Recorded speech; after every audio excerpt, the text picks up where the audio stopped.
What's going on, everybody, and welcome back to the Locked On Pirates podcast today on Wednesday, October 13th. Hope you all are having an awesome Wednesday. And it is also Adam Bittner Wednesday. We're going to be having Adam Bittner from the Pittsburgh Post-Gazette on today once again this week, as we're going to talk about the recap of the NL Central this year in 2021 with the Milwaukee Brewers getting eliminated from the playoffs yesterday. And we're going to go into a bunch of different playoff talk as well. But now is a good time to let you know that today's episode is brought to you by Spotify Green Room. Spotify Green Room is, of course, the first social audio platform to let you talk to fans like me, Adam, and whoever you want to speak to about playoff baseball. Hockey started yesterday, and football season and basketball are about to be in full swing. But with that said as well, thank you for making Locked On Pirates your first listen every single day. I am your host, Ethan Smith, joined by Adam Bittner. Let's get right into it.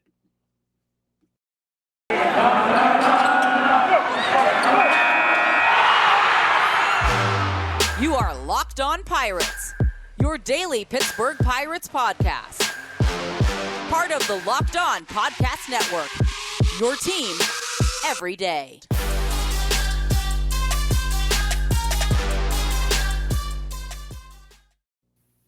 And, of course, welcome back to the Locked On Pirates podcast today on Wednesday, October 13th. I am once again your host, Ethan Smith. You can follow me on Twitter at MVP_Ethan. You can follow the podcast on Spotify, Odyssey, Google Play, Apple Podcasts, and on YouTube. You get to see my wonderful face every day, Monday through Friday, until baseball season ends. And then 3 days a week, once we get back to that point. It's the off season for the Pirates, but playoff baseball is in full swing. And of course, to my left and your right, viewers, I have Mr. Adam Bittner today from the Pittsburgh Post-Gazette. Adam, we talked last week, but how are you this week? How's everything going for you?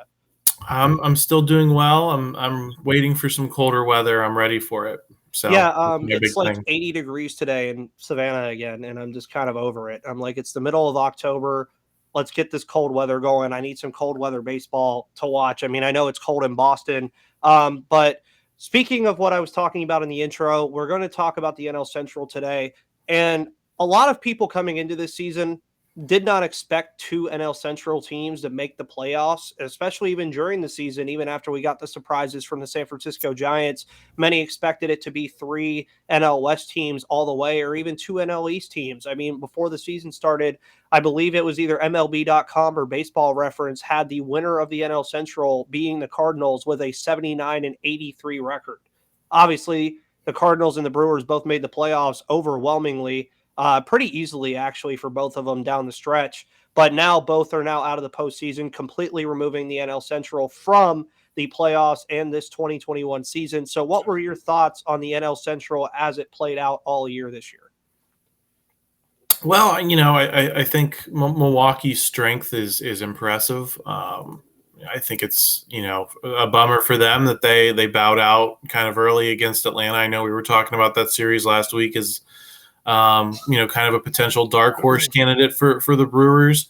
And for them to flame out in 4 games is certainly disappointing for them. And, I think we talked a little bit about it as well as, what was going to happen when this team was finally pushed. And I guess, we found out when they, when the chips were down, that maybe they weren't tested as much during the regular season as they needed to be. So I think they're an interesting team to watch going forward. Can they learn from this? Can they have, can they repeat that success next season, especially in this division where, it's hard for me to see a whole lot changing next year. I think I still expect St. Louis to be solid as they are every single year. I don't know, in a given year, it's hard to say, are the Cardinals the favorite? Are they just a solid team? I feel like they're always just that, like, 85 to 90 win team that's never going to blow you away, but is always right there where it needs to be at the end of the season. But beyond that, I think the Reds have a lot of questions. I think we've all kind of been burned by saying, oh, is this the Reds' year for a few years now? And it hasn't been. And they're, just kind of scuffling out there. And then you have the Cubs and the Pirates who are in pretty much full scale rebuild mode. So, are those two teams going to be a little bit better next year? Or in the Pirates' case, are they going to be maybe a little bit better than the Cubs, and the Cubs be a little bit worse because they kind of have gotten the ball rolling a little bit later? I think you could maybe find some nuance there, but I think in the big picture, I don't think it changes a whole lot about the power structure at least for now. Yeah, and I mean that's a good point as well. Is that could be a good measuring stick for the Pirates moving into next year? Is can we be better than the Cubs? That's a good measuring stick to have. And realistically, it's also wild to just think of how like you look at the Reds over the last couple years, and I mean they made the playoffs in 2020. I still kind of erase that from history in terms of a lot of different things that happened because a good 70% of the teams that were in that playoff format were not supposed to be there, just in my opinion, based on watching the games during the COVID year. So if you take that out, the Reds actually technically have the longest normal format playoff drought in the entire division. They have not been in the playoffs in a normal format since 2013 when we beat them in PNC Park. And as you mentioned, they have a lot of questions. I believe Nicholas Castellanos can option to free agency. They have to fix some of their staff in terms of pitching in the bullpen. They have to fix a lot of different things. Same with the Brewers, though. I think one of their biggest questions is you have a very well put together roster, but are you willing to spend the money to make the offense better as well? Because obviously that ended up being their downfall in this series against Atlanta, as their offense could just not generate anything. And for the Pirates, you kind of look at the power structure. You said, obviously, nobody expects his team to be in playoff contention next year. If they were in playoff contention next year, that is the biggest plus in a rebuild that you could ever have. But you at least want to see some progress. And there's a real shot, I think, with some of these guys being brought up next year that we've already seen this year and some guys that we haven't seen yet, but that are almost guaranteed to come up next year. Pirates might have a real shot at number 4 in the division. But again, I just think it was kind of wild that before the season, people just kind of wrote this division off as the worst division in baseball. And it ended up having 2 playoff teams, which is something that not a lot of divisions can say outside of the AL East, if I'm not mistaken, and the NL West. Those are the only other 2. I believe the AL Central, the NL East, and the NL West only had 1 team each. So realistically for the NL Central, it wasn't a bad year. And we talked about it before the podcast started a little bit. Shockingly, the Pirates had a better record against the Cincinnati Reds than the Chicago Cubs this year. Did you expect that based on what we saw in Great American Ballpark all year? Because I did not. Yeah, I think that, that's one of those. I'd be curious if you added up the run differential, what the actual situation would be, because those are, especially early in the season, those were games we remember, right? Yep. That's when they just the bottom kind of fell out and people started tuning out, and so that's those kind of, some losses hang differently in your memory than others, and I think that's definitely true of the games against Cincinnati, and especially in Cincinnati this season. Mm-hmm. And in terms of next season for the Pirates in this division, I think number 4 is. It's hard for me to say because you don't really know what the team is going to look like. Yeah. You don't really know what Ben Cherington's strategy is going to be. We talked about last week, could they possibly dip into free agency and get some guys that are reclamation mm-hmm. projects and either try to fix them and make them pieces of the roster moving forward, or ship them off for more prospects to kind of just continue building that depth that teams like St. Louis have. If they sign a few more veterans, kind of like they did this season, and some younger players come along, I think it's easy to see them kind of being that number 4 team. But I also think if they kind of go with an all kind of green strategy, or an all mostly players you've grown and not a whole lot from the outside, it's easy to see them also struggling in a similar way next year. So mm-hmm. I think a lot of where the Pirates are going to go is going to be decided by the offseason strategy. But also true. You want to start seeing some kind of results in some meaningful, and if mm-hmm. using the Cubs as a measuring stick kind of helps, I think that is a reasonable expectation for fans to have, because you are ahead in the process of them. You do have guys like O'Neal Cruz, Contreras that we got to see at the end of the season that hopefully we'll be seeing by the middle of next year. If you start seeing those guys come along, you do want to see them win more games than a team that has a lot of guys whose names we don't know. So, they played in a lot of games we weren't paying a ton of attention to, and Chicago is a massive question mark next year. And I think it's reasonable for fans to expect that you're, if not going to, if not finish ahead of them, then at least contend with them on the field, and we did not see that in 2021. Yeah. I believe the number was 5-14 or something like that. I think you want that to be closer to like a 500 record against the Cubs or maybe a little bit better. Yeah, and you brought up the run differential idea. The Pirates, of course, the team they gave up the most runs to this year was the Cincinnati Reds. The Brewers were right behind them at 112. And a little bit of trivia before we go to our next segment. Of all the teams on the schedule, who was the one team the Pirates did not beat this year? I don't know. The Los Angeles Dodgers. Oh, that was an easy one. They were 0-6. The only other teams that they only had one win against were the Chicago White Sox and the Kansas City Royals. Every other team they had at least 2 wins against, which I think is fairly decent for the most part. They were also 3-4 against the Padres, 4-3 against the Giants, 2-1 against the Indians, 4-2 against Detroit, 5-2 against the Marlins, 4-3 against the Mets, which those 7 games were probably the most fun moments of the entire season this year. But before we get into the rest of this podcast and everything else, I want to let you guys know about Spotify Green Room. Of course, Spotify Green Room is the first social audio platform that brings sports fans together. You can download it on all iOS devices right now and find Locked On Rooms about basketball. Basketball, I believe, starts next week. Hockey started yesterday. Go check out Hunter Hodes at Locked On Penguins. The Penguins absolutely demolished the Lightning last night. I believe one of the Lightning players said they could have put the Wilkes-Barre team out there and still beat us. So you obviously did something right with no Crosby, no Malkin, no Kasperi Kapanen, and a bunch of other players.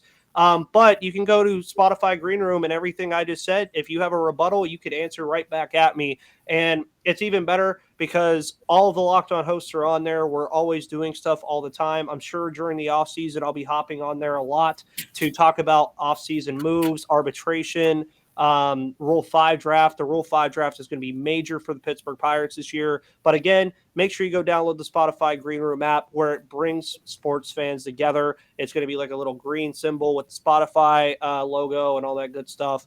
But it's a very fun app. Adam, maybe you'll jump on there with us one of these days. 2, we'll see. But again, looking into the playoffs right now, if I'm not mistaken, there are no former Pirates in the playoffs right now. I found that hard to believe. Which game was I watching that it felt like there was an extra? There were a bunch of former Pirates in these playoffs. I guess a lot of them have been eliminated. The Yankees did the Garrett Cole to Clay Holmes thing, which was very interesting. But actually is, unless he's not. I don't think he's on the roster though. Richard Rodriguez. I think I heard something about that. I think he's not on Atlanta's playoff roster. I haven't really watched like those games. I'll be honest. I have been pretty busy, so I catch the games after the fact. I watch the highlights. I don't think he's on the roster. I'd have to look it up. But looking forward to the rest of the playoffs, we're going to probably talk a lot here. Astros, Red Sox, and I tweeted about this yesterday. This feels like the millionth time that we've seen this matchup in the ALCS. This is the 6th straight time the Astros have been in the ALCS for reference. So, I mean, don't get me wrong here. They're a great team. They're a good team this year. They've been a good team for the last half decade and some. Of course, the cheating scandal kind of ruined a lot of their reputation and stuff. But if the Dodgers win tomorrow night, which I'll preview that game tomorrow on the podcast for everyone, and it's Dodgers-Braves again, and then Astros and Red Sox, which we've seen plenty of times, when is baseball going to cut the cord and say, hey, maybe we need to do something about making the game a little bit more balanced to where these teams are not consistently in the playoffs in the same spot, seeing the same matchups every single year? Yeah, I have a lot of conflicted feelings about that because, I admire a lot about the Dodgers and the way they go for it all the time. Mm-hmm. And they just make the moves that you would want your baseball team to move. And if you're a Dodgers fan, they've got to be so exciting because they just do everything right. They sign the right guys. They spend a ton of money, but they're not like the Yankees of, the mid-aughts and, when they were just buying players and that was the whole strategy. The Dodgers are a great organization. And I don't really get tired of watching the Dodgers because I just admire them so much. I don't get tired of watching the Rays because, I admire them for different reasons and their ability to work within a budget. I did admire the Astros before the whole cheating scandal. And I think if you're the Pirates, I think that's the model that you kind of want to go for in terms of the rebuild. I think they're the best modern example, of tearing down and building up and then staying great, as opposed to, for example, Chicago, who kind of did the same thing, but they flamed out for a while. The Red Sox flamed out for a while. The Astros have never really flamed out, and the young players that the Braves have, when you talk about like some of those guys, Acuna and Albies and all, we've always talked about, they're going to be great and they're going to be on the scene for a long time. Well, this is what that means is they're going to be in these games until someone can figure out a way to get young talent to compete with them. And so I just think you have to like so much about the teams that are left and how they do business. And I think a lot of the teams like the Pirates, like the Cubs, I think if we really dig into the way the Cubs have managed their roster that was loaded with talent, there's a lot of criticisms that can be made. And to me, it feels like a lot of these teams on the outside looking in kind of deserve it. And so it's hard for me to want wholesale changes to kind of get some fresh faces in there, because I think that these teams do it the right way, and for the most part, other than the cheating, but at least building your roster and doing that stuff. And I think there's probably more to be learned about, okay, maybe more baseball teams should be like these teams rather than trying to, save money and X, Y, and Z. And if more teams were like this, the regular season would be more exciting. You wouldn't have all these teams that are tanking and giving up. You'd have teams that were going for it. And I think that's where the problem is. I think, outside of that AL wildcard race, these division races were not especially interesting other than the West and the NL West. And I think that's the problem, is that there's just not enough teams that are seriously competing for playoff spots, that are seriously going for it at any given time. And that's kind of where baseball is. And that's the problem. And I don't know how you address that by trying to knock the good teams and the good organizations down a peg, because they don't deserve it. They're doing what they're supposed to be doing for their fans. It's the teams that aren't winning that deserve the criticism and, need to do better. And so I tend to direct my focus more towards those teams than the teams that are there every year. So I agree with everything you said. Yeah. Now this is where I'll say this. As a baseball fan, I enjoy watching good baseball. All these teams are good teams. That's why they're there. That's what they're there for. My only thing is it gets frustrating in the idea that this year was kind of an anomaly in this when I'm going to say this. We should not be watching Dodgers Giants in the NLDS. Shouldn't be happening. Like, we should be watching this in the NL Championship Series, because in my personal opinion, that is the two best teams in baseball who are being limited to playing 5 games against each other, when I think personally they would be in 7 no matter what if it was the NLCS. I've brought this up. I don't know if I brought it up to you before, but I have brought it up to a lot of the Locked On hosts. I brought it up to a ton of people on Twitter. I brought it up to everybody. I've said this for a while. Baseball can be more fun with more teams in the playoffs. Now, when most people say that, they're like, oh, well, we saw 16 that year in the COVID year and it was awful. I'm like, yeah, well, that was 16. You don't need to have that many. Add one more to each one. Like, add one more team and do it like the NFL used to do it. Do the top 2 division winners play their bye weeks, or some random thing. Like, you could figure out how you want to do it. Or all 3 division winners don't have to play a wild card game like now, and then you move forward and the wild card teams have to do something. Like, kind of how the NBA does it now. You could reward the top wild card by saying, okay, the bottom 2 will play each other, and then the winner of that game will have to go beat that team as well. So basically, if you're the second or third wild card, instead of having to win once, you have to win twice. I think that just kind of incentivizes teams more, as you mentioned. If you add an extra playoff team and add the incentives of winning your division and being the top wild card, I think the races would be so different, because the Mariners, I think, were the perfect example of what you said. A smaller team that doesn't usually spend money, but they went after it, and it came down to the last day of the season. Like, the very last day. And a team like the Toronto Blue Jays, and I stick to this, man, I hate that they were not in the playoffs. that would have been a fun team to watch in the postseason with Vladdy, George Springer, Teoscar, Bo Bichette, Robbie Ray. That would have been a very fun team to see. And in the format I just mentioned, they would have been there as the third wild card, and you would have got Red Sox, Blue Jays. The winner of that game goes and plays the Yankees. If I'm not mistaken, you would have got Cardinals, Reds, and then the winner of that game would have played the Dodgers. That sounds like fun baseball to me, but that's just me. I don't know how you feel about that kind of format, but I just think that makes for more fun baseball and a more fun regular season because I think more teams would go after it, even just with the extra playoff team. Well, I think you kind of have two problems, right? Is that the postseason's not big enough for all of the interesting teams, but you want the regular season to mean something because just what we're talking about, right? The Dodgers and the Giants in a 5-game series. Those teams could play a 13-game series, and I don't think we would, conclusively know if you want to talk about sample sizes and all of that. Any team can get hot for 13 games or something like that, and so the nature of baseball playoffs is inherently arbitrary, and the reason these teams keep coming back over and over again in the postseason is because they're the best teams in the regular season. And and then they kind of have to earn it in this more arbitrary format. You and I talked last week about if you expand the wild card, could there be some tweaks with that? And I would agree with kind of what you're saying. Maybe if the second wild card needs to be the first wild card twice, that's not really going to add to the schedule. That's not going to overcomplicate television. That's something that you can do.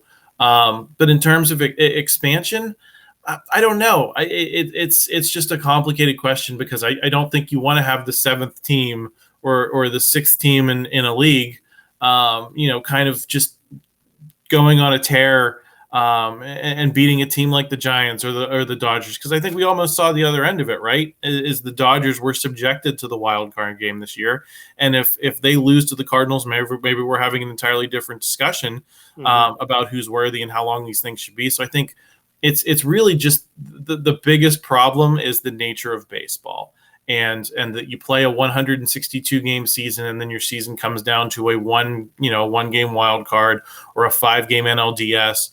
And even, arguably the 7-game World Series and the 7-game LCS series are arbitrary on a statistical basis. And so it's probably tougher to balance out the baseball playoffs than I think any other sport for sure. Oh yeah, because in any other sport you usually have more time to prepare too. Like in basketball, they get like 4 days before they even start the playoffs. Football, you get a weekly basis, all that good stuff. College football, they get 3 weeks to prepare for their games.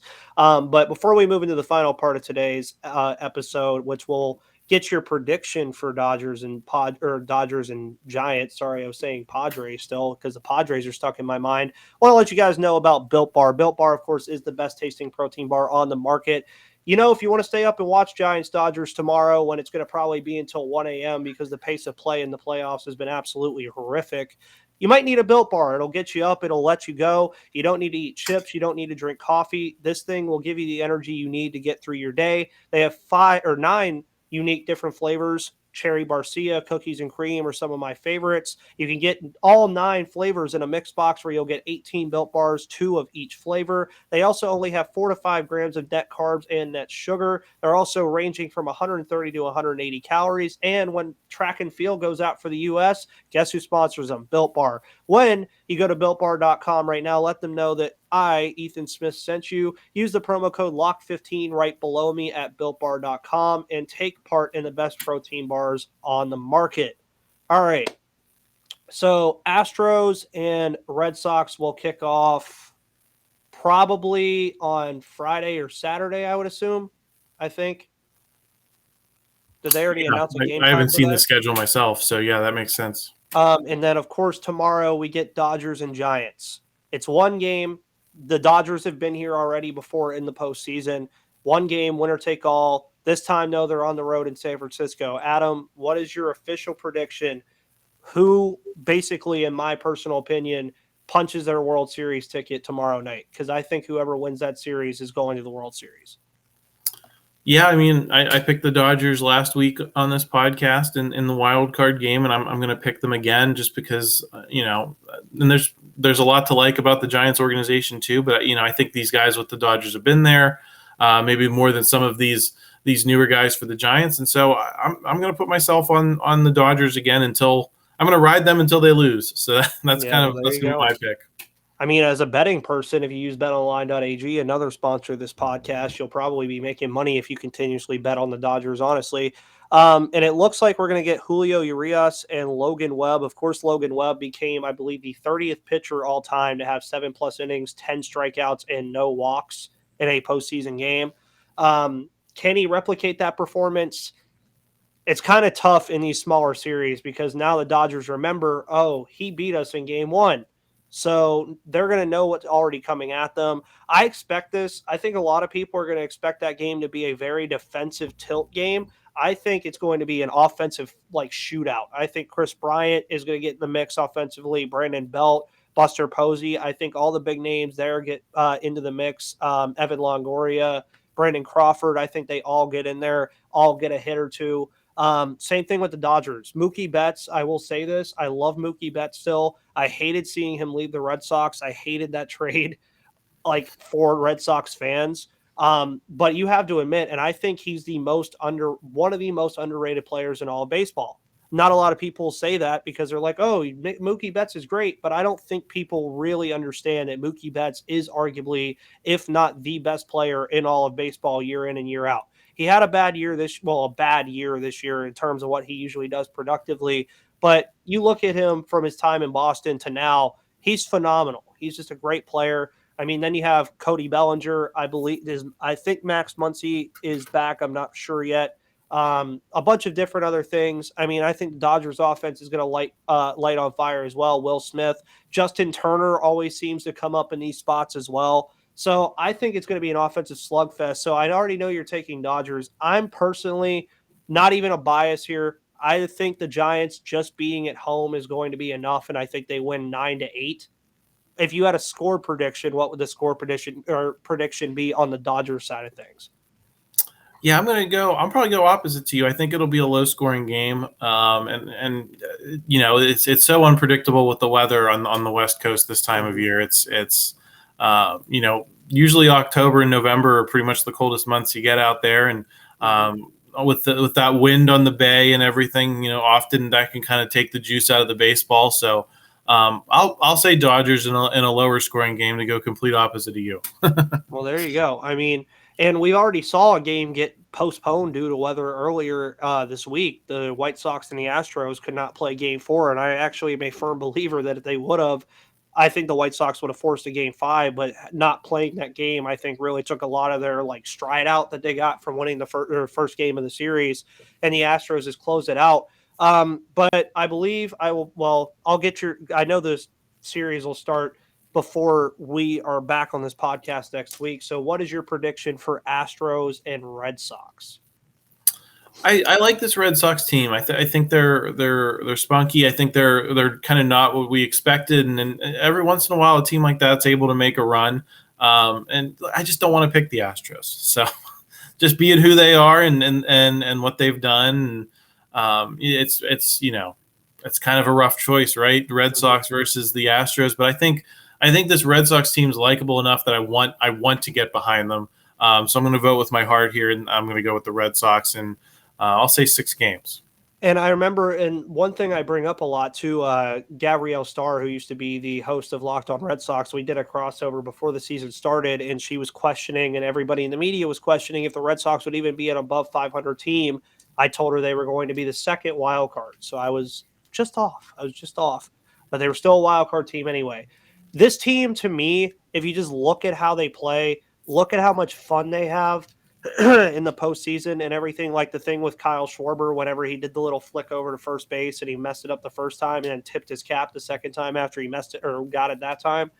They're just having fun, and that's what you want to see, and that's arguably the best thing you can do in the postseason is just go out there, have fun, play your best baseball. They remind me a lot of the 2013 Red Sox when the Pirates were last pretty much really a true contender, I think, in the postseason outside of 14 and 15. They remind me a lot of that team, a team that Ben Cherington built, for starters. Ben Cherington built that team, and they weren't like loaded with talent. I mean, this Red Sox team, they have talent. JD Martinez, Xander Bogaerts, Kyle Schwarber, Bobby Dahlbeck. You can go up and down the list. Nick Pivetta, I mean, he was a big reason why they closed the Rays out.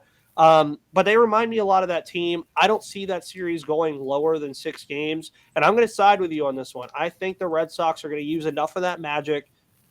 Game 6 in Fenway, or would it be game? Yeah, it would be game. No, it'd be game 6 in Houston. Are they still doing it that way? The 2 home, 3 away, 2 home thing? I'm not sure what the structure is. Either way, I think the Red Sox close it out in 6 games as well, Adam. And I was so hoping the White Sox were going to come back so we could get Sox versus Sox, because I think it would have been hilarious. But I mean, it looks like Giants Braves on my side and Red Sox defeating the Astros, and it looks like Dodgers Braves on your side and the Red Sox defeating the Astros. Let's just be honest here. Me and Adam haven't been wrong that much over the last couple of weeks. We've actually been good with our predictions. But if you want to see some other stuff that's not prediction based, that it's just factual stuff, Adam, where do you do all of your work about college football, baseball, everything going on in Pittsburgh and the state of Pennsylvania? Yeah, you can find me on post-gazette.com. Been a lot of college football this week with the Penn State's big loss on Saturday. West Virginia's on the ropes a little bit, so I've been in the college football and the Steelers stuff. And obviously we still have Mike Persak, Jason Mackey still doing great work on the Pirates, doing a lot of season recap stuff, kind of looking at arbitration and off-season plans. So check out Jason and Mike's take. In between, they're helping a little bit on college football now too. Jason was actually out in Iowa City on Saturday night. So he's kind of pulling double duty, but he's still cranking out some Pirates content. So check out both of those guys, and consider subscribing, because it helps us support the journalism we do. Oh yeah, of course. And you guys already know you can follow me and Adam on Twitter right here on our names at MVP_Ethan and at FujiMaster24. You can follow Locked On Pirates as well on Twitter. We're like 9 followers away from 700, which when we started the season, we were at like 420 something. So you guys have almost surpassed that mark as well. We surpassed a lot of marks this season as well. And also make sure you always look in for me and Adam coming in on the podcast. Sometimes it's on Wednesday, sometimes it's on Fridays, just depending on the schedules. But until then, guys, I will be recapping or previewing the series tomorrow on my own. I will also be talking about whatever's going on in the world of the Pittsburgh Pirates. But until then, I will see you on the flip side.